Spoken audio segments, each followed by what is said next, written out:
لیکن سمجھنے کے اعتبار سے کوئی مشکل نہیں ہے۔ قرآن میں اللہ تعالیٰ نے سود سے منع کیا ہے،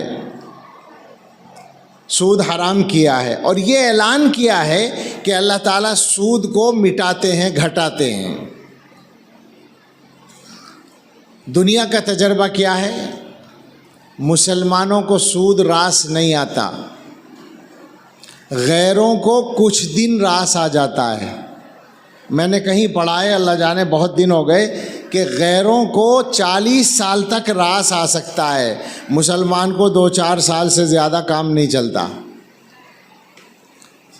آپ ذرا سا غور کیجئے گا، میرا موضوع ادھر چلا گیا تو میں اس کو پورا کر دوں، اس بات کو کہ اس وقت ہندوستان میں، اس ملک میں جہاں ہم بیٹھے ہیں، کشمیر سے لے کر کیرلا تک، اور آسام اور تریپورہ سے لے کر گجرات اور راجستھان تک، مشرق مغرب شمال جنوب، یہ سب جگہ میں اپنی آنکھوں سے دیکھ کر آپ سے بول رہا ہوں۔